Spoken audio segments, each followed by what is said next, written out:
Jesse, this is my daughter, Zibby. Hey. Hi. She's a sophomore. What was your major?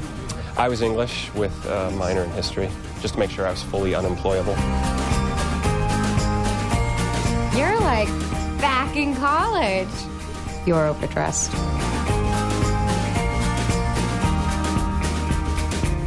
I don't know if you know this, but I'm a few years older than you. Did you think this was like a romantic thing?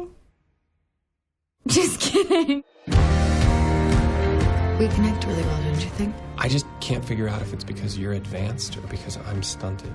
Because I'm advanced.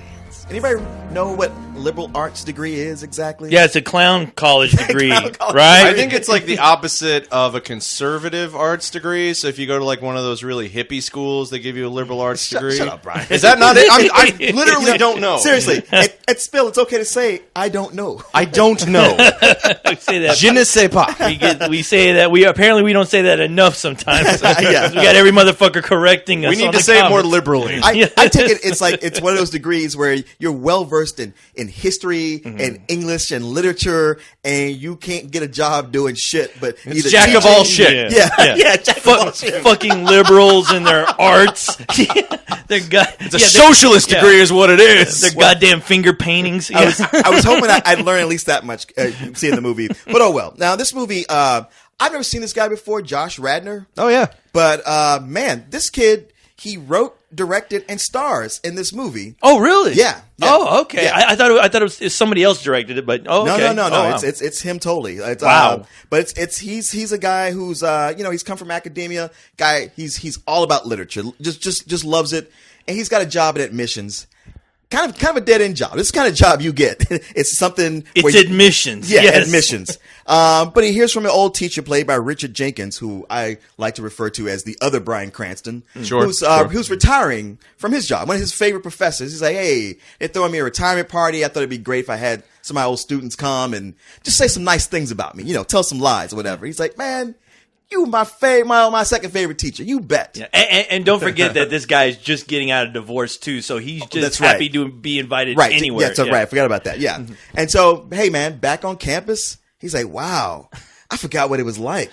This was awesome. This was the best time of my life. The trees and the books and the teachers and the girls. This is all right. This was the life for me. Yeah, he's got a hard on for poetry. He's just like running around in the grass, laying down and thinking about life. A hard on for rolling around in the grass. Yes. I was like, will somebody beat the fuck out of this guy already? Where is the bully at? Yeah. Well, it's funny because I really kind of, even though I never went to a university like that, like through him, I was like, man, I can see how this guy's enjoying himself. I actually went to the UT campus and just started rolling around. That's a lie because you would have been attacked by squirrels had you done that. Yeah. But he's hanging out with his teacher, his old teacher, and his teacher's friends, and they bring their daughter along, little 19-year-old Elizabeth Olsen, and they hit it off. Mm-hmm. I mean, they really do. It's like they have such a great chemistry together. But he's 35, she's 19. But which is the ultimate. But at the same time, like, hey, man. At the same time, she is Elizabeth Olsen, and she's fucking adorable. Yeah, so. she's adorable, and she's those eyes. actually bumping to her, and she's like, hey. She's the Olsen twin God didn't fuck up. So, Yeah. and she's clearly being flirty, but hey, man, that's fine. She's what my girls friend's do when they're in daughter, college. and well, I guess I could call her, or maybe respond, and pretty soon we got a situation possibly bubbling up. But that's just one major part of this movie is like, it really is. It is that thing. It's, this movie is ultimately about, growing up and moving on. Yeah, which a lot of us need to watch sometime. A lot of people should watch I this. think a lot of us are still stuck in that mentality of, even though we're like in our, 20s or 30s, or some of us even in our 40s. I won't point fingers. Don't look over here. it's about a guy having like a life-altering experience at college years after he's already left college. Right. Like he goes back to school, but he doesn't take a single class. You know? At first I was like, ooh, this guy's pathetic, because he reminded me of a guy who I knew that went back to high school a year after he graduated, yet he came back still wearing wearing his Letterman jacket. Oh. Still like, I'm like, oh man, you motherfucker, you got lost on And that your guy way became to life. Matthew McConaughey. Yeah. I call those guys dreambleberries because they're just holding on to that dream. It's just dangling there. They're just making sure it doesn't fall off. Holding on tight. Yep.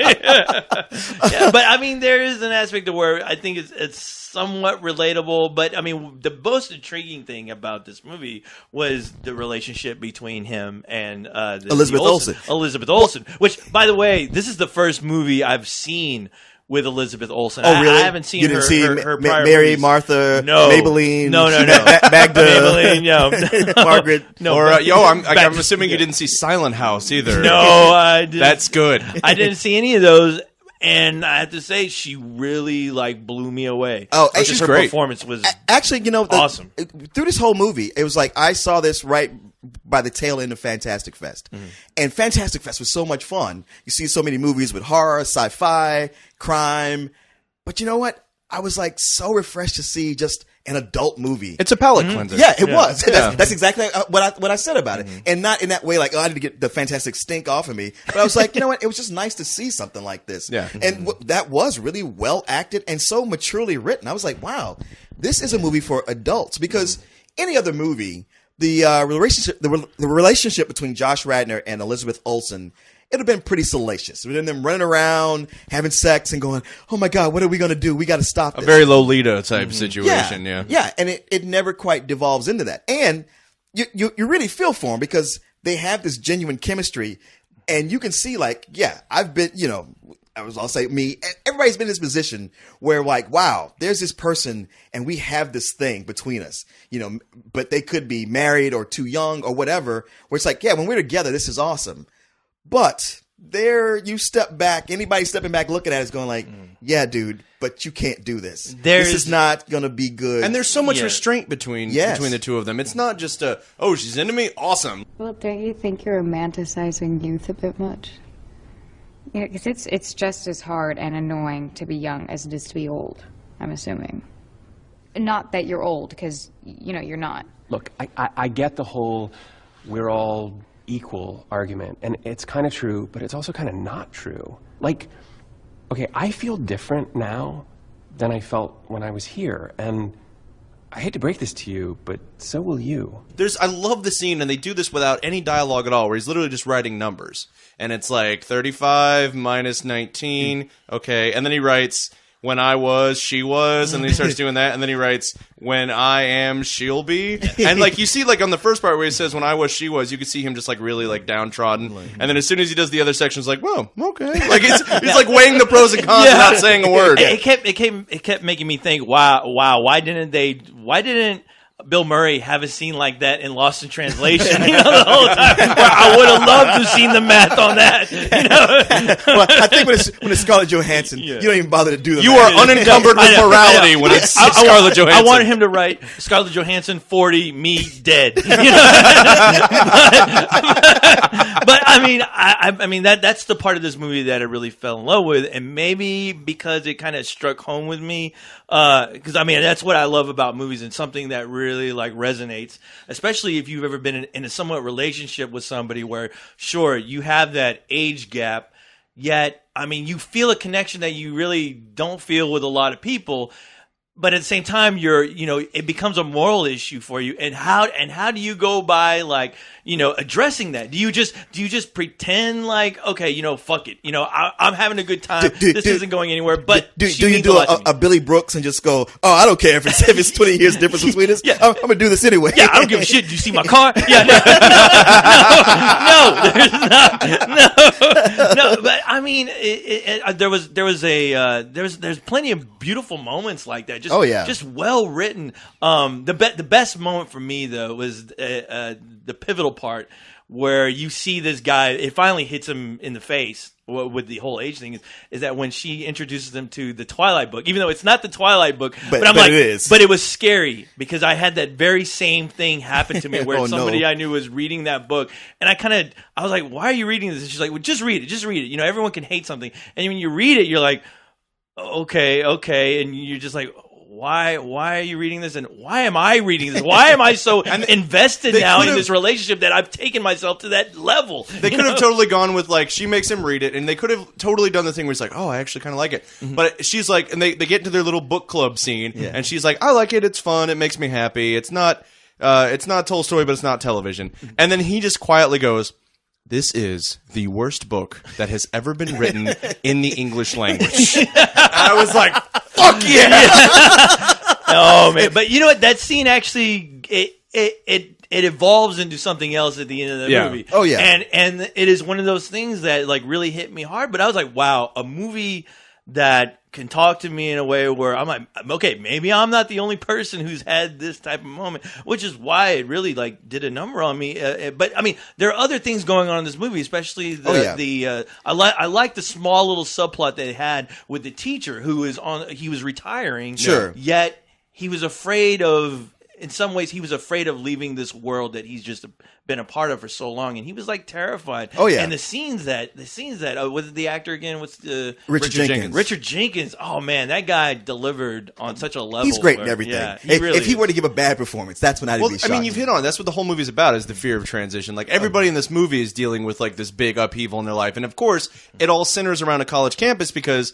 Even though they're of varying ages, like for a lot of us, that is one of the big turning points in our life. So they've made it both a literal and a figurative thing. It's like the college is where everything changes, either like as a physical location or you're at that point in your life. And you know, one of the things that really like blows it all up is for him to finally hook up with his crush, the professor he always had the crush on, and how horribly that goes. Oh, so bad. I love movies where a guy is really fighting to get something and then gets it. He achieves that thing he wants, only to realize it like, wow, this is not nearly as good as I thought it was going to be. And then she reads him a poem called Ode to a Grecian Burn. You know, it's funny for me. It's like you cite the whole Twilight thing, but to me, it's like, yeah, if there's a young girl and you might have a connection and all, and you're like, hey man, I'm just looking through my eyes. I don't feel old inside, and age is just a number. But when you get to our dorm room and it's just like a collage of Justin Bieber and teddy bears all over the room, that should be your wake up. That should be that cold splash of water where you go. What was your name? Amber? I mean, yeah, like I got to get out of here. You see the My Little Ponies before all your dad like shows up. Oh man, but I mean, like I said, this is a movie that you honestly told me, Leon, like you should see this. Yeah. And I'm actually really glad I did because this ended up turning out to be like one of my favorite movies I've seen this year, honestly. And just because, like I said, once again, it is just a movie that strikes so many chords, and it's a movie, you know, about growing. And I love stories like that, especially when they're really smart and really, you know, well written, well acted. I mean, this guy, if he, you know, wrote, produced, acted, I mean, it's funny to think when you said that, I was like, wow, this reminds me of another movie that somebody did that with. And it automatically hit me, Garden State. Where I'm like, I hope this isn't the last we see of this guy, where it's just his one movie he gets I hope not either, because all I kept thinking was like, man, I really want to see him do more stuff, because he had so much charisma. I just like that guy. He really and did. I love him on How I Met Your Mother. That's one of my favorite shows. Yeah, he's the main guy on How I Met Your Mother. Oh, I had no idea. And he's great on that show, and that's why I was really excited to watch this movie. But you mentioned Garden State. As much as I like Garden State, it does have a tendency to get a little too precious, like quirky to the point of being precious. And I felt like this movie never had that moment. It never had that moment that was just weird for weird's sake and just kind of like, look how off kilter we are. And it's like, no, these are real people, and you can totally buy their story, every high and every low. And I really enjoyed that about it. And nothing about it felt random or padded out. All of it meant something. Every small relationship meant something. We haven't even covered everything that's in it. But I also love the fact that, you know, we're in a time where no academia can never be brought up without people making fun of it. It's like we live in such a time with a fear of intelligence, or people who are into things that are intellectual or even literature. It's almost like, why you want to read that, fag? You know, but this is this movie wasn't afraid to celebrate that and go like, hey, this is actually really cool. Being into it too much can be bad for you. Yeah, but he nerds out about poetry the way we nerd out about movies, and that's kind of he's a proser. Yeah, proser. Oh my god. How do you do that? Yeah, I don't know. Make it stop.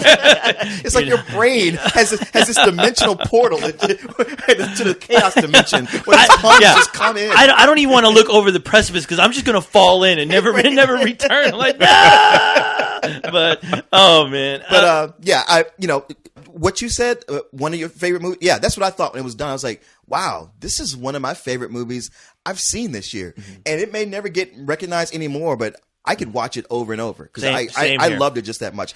It's absolutely a very high full price for me.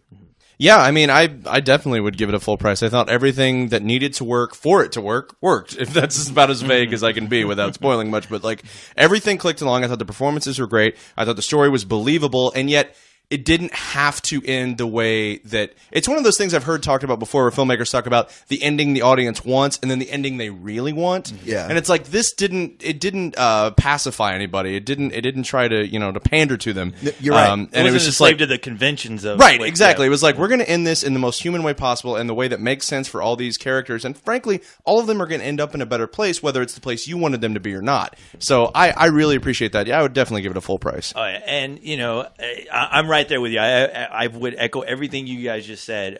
It took me. It's another one of those movies that really it really said a lot to me. Just the way I handle relationships sometimes. Just the way, even with the fact of letting things go sometimes. To where you still have that struggle in your head where you want to do the right thing, yet you do have that selfish side about you, where you just like, fuck it. Is anybody looking? I don't care.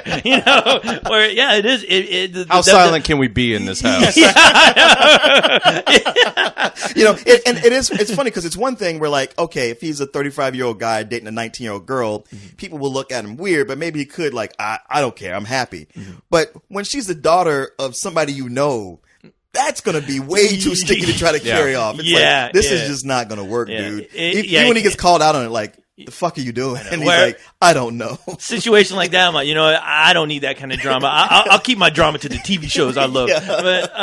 But no, I mean, the performances were great. It really makes me want to go and check out Elizabeth Olsen. It makes me want to go check out her movies because she pulled out a great performance. Yeah, I mean, she did. Oh, even the scene where the guy's like, he's just wondering, okay, should I kiss this girl or not? And part of me is like, do it, you jerk, just to say you did it, just because she comes off as so endearing and so likable, where you want this guy to be with her. You really do. You wish that there was a world where this could work. Exactly. Yeah, you really do. And like I said, it is really endearing, and I love the hell out of it. And I'm giving it a full price.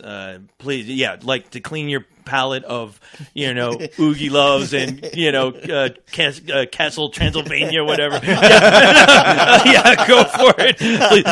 There's some movies you need to see. Wait, was that also called Sandler's Quest? Quest, Hotel Sandler. But no, I definitely think there are quite a few of my friends that I would actually love to show this movie to, just to kind of see them like look at it and go, oh, okay.